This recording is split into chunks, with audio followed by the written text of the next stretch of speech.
بسم اللہ الرحمن الرحیم۔ السلام علیکم۔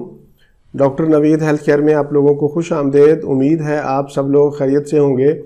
آج کا ہمارا پروگرام تلبینہ پر ہے۔ یہ کیا ہے، اس کے فوائد، اس کو بنانے اور کھانے کا طریقہ۔ رسول اللہ صلی اللہ علیہ وآلہ وسلم کے اہل خانہ میں سے جب کوئی بیمار ہوتا تو حکم ہوتا کہ اس کے لیے تلبینہ تیار کیا جائے۔ پھر فرماتے کہ تلبینہ بیمار کے دل سے غم کو اتارتا ہے اور اس کی کمزوری کو ایسے اتارتا ہے جیسے تم میں سے کوئی اپنے چہرے کو پانی سے دھو کر غلاظت کو دور کرتا ہے۔ تلبینہ جو سے تیار کیا جاتا ہے، جسے انگلش میں بارلے بھی کہا جاتا ہے۔ جو کے اندر دودھ کے مقابلے میں 10 گنا زیادہ کیلشیم پایا جاتا ہے اور پالک سے زیادہ فولاد ہوتا ہے۔ اس میں تمام ضروری وائٹامنز بھی پائے جاتے ہیں۔ ہمارے پیارے نبی کریم صلی اللہ علیہ وآلہ وسلم گندم کے مقابلے میں جو کو زیادہ پسند فرماتے تھے۔ آپ خود بھی تلبینہ کھاتے اور دوسروں کو کھانے کی تاکید بھی کرتے۔ تلبینہ کے مختصر فوائد میں آپ کو بتا دیتا ہوں۔ اس سے خون کی کمی دور ہوتی ہے۔ یورپ میں ایسے مریضوں پر تلبینہ کا تجربہ کیا گیا جن کا HB کسی بھی دوائی سے نہیں بڑھ رہا تھا، اور تلبینہ استعمال کروانے کے بعد نتائج حیران کن حد تک مثبت تھے۔ 1 سے 1.5 ماہ میں HB کو جسم کی ضرورت کے مطابق بڑھاتا ہے۔ کمزور لوگوں کو تلبینہ ضرور استعمال کرنا چاہیے۔ تلبینہ جسم کو طاقتور بنانے کے ساتھ ساتھ دماغ کو بھی تیز کرتا ہے۔ ایسے بچے جو اپنا سبق بھول جاتے ہیں، پڑھنے والے بچوں کو تلبینہ ضرور استعمال کروائیں، کیونکہ اس سے حافظہ بھی تیز ہوتا ہے۔ ایسے لوگ جو بستر سے نہ اٹھ سکتے ہوں، بیمار ہوں، کھانا پینا چھوڑ دیا ہو، ان کے لیے تلبینہ بہت ہی مفید ہے۔ تلبینہ نہ صرف بیماروں کے لیے بلکہ صحت مندوں کے لیے بھی بہترین چیز ہے۔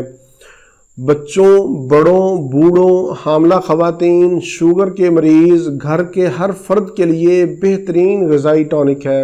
دل کے مریض، ذہنی ٹینشن، دماغی امراض، معدہ، جگر، پٹھوں کی کمزوری کے لیے کمال کی چیز ہے۔ تلبینہ کے استعمال سے کولیسٹرول لیول کم ہوتا ہے، موٹاپے کا خاتمہ ہوتا ہے، جسم میں قوت مدافعت پیدا ہوتی ہے۔ ڈپریشن، وسوسے اور وہم کا شکار لوگوں کے لیے بہترین تحفہ ہے۔ اس کو بنانے کا طریقہ سن لیں، بہت ہی آسان ہے۔ جو اجزاء چاہیے ان میں سب سے پہلے نمبر پر دودھ کو آپ نے 2 کلو لینا ہے۔ دوسرے نمبر پر جو ہے، جسے ہم انگلش میں بارلے بھی کہتے ہیں، اس کا دلیا آپ نے لینا ہے 200 گرام۔ ایک بات میں آپ کو بتا دوں کہ دلیا آپ نے ڈبے والا نہیں لینا، بلکہ کوشش کریں کہ آپ خود جو کا دلیا بنوائیں۔ تیسرے نمبر پر اس میں کھجور چاہیے، 15 عدد کھجور یا پھر آدھا کپ شہد۔ بنانے کی ترکیب سن لیں کہ دودھ کو گرم کریں۔ جب دودھ ابلنا شروع ہو جائے تو اس میں جو کا دلیا 200 گرام شامل کر دیں اور ہلکی ہلکی آنچ پر 25 منٹ تک پکاتے رہیں اور چمچ ہلاتے رہیں۔ دیکھیں جب جو گل کر دودھ میں شامل ہو جائیں تو پھر اس میں کھجور ڈال دیں۔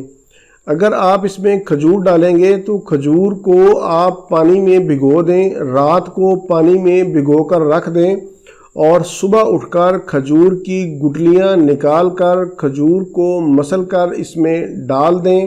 اگر آپ کھجور نہیں ڈالنا چاہتے تو آپ شہد ڈال سکتے ہیں، آدھا کپ شہد ڈال دیں، یا آپ کھجور اور شہد دونوں بھی ڈال سکتے ہیں۔ کھجور یا شہد کو آپ اپنے ٹیسٹ کے مطابق کم یا زیادہ بھی کر سکتے ہیں، لیکن شوگر کے مریض کھجور نہ ڈالیں، بغیر کھجور کے ہی استعمال کریں۔ ایسے مریض کھجور یا شہد کی جگہ نمک کا استعمال کر سکتے ہیں، لیکن ہائی بلڈ پریشر کے مریض نمک کا استعمال نہ کریں۔ اس کو استعمال کرنے کا طریقہ سن لیں۔ بہترین وقت صبح کا ہے، یعنی صبح کا ناشتہ آپ تلبینہ سے کریں، یا پھر رات کو کھانے کے طور پر آپ استعمال کر سکتے ہیں۔ مریض حضرات دن میں 2 سے 3 بار یا جتنی بار بھی اس کو کھانا چاہیں وہ کھا سکتے ہیں۔ آخر میں آپ لوگوں سے گزارش ہے کہ تلبینہ کو سنت نبوی صلی اللہ علیہ وآلہ وسلم سمجھ کر استعمال کریں۔ انشاءاللہ اللہ تعالیٰ آپ کو صحت کے ساتھ ساتھ اجر و ثواب بھی دیں گے۔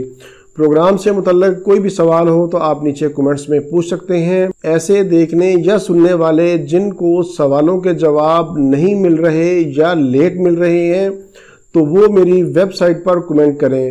ویب سائٹ کا نام بھی drnaveedhealthcare.com ہے، اس کا لنک میں نے نیچے ڈسکرپشن میں دے دیا ہے۔ انشاءاللہ میں وہاں پر فوری آپ کو جواب دینے کی کوشش کروں گا۔ اسی کے ساتھ ہی مجھے اجازت دیجیے، دوبارہ کسی نئے معلوماتی پروگرام کے ساتھ آپ کی خدمت میں پھر حاضر ہوں گا۔ تب تک کے لیے اجازت، اللہ حافظ والسلام۔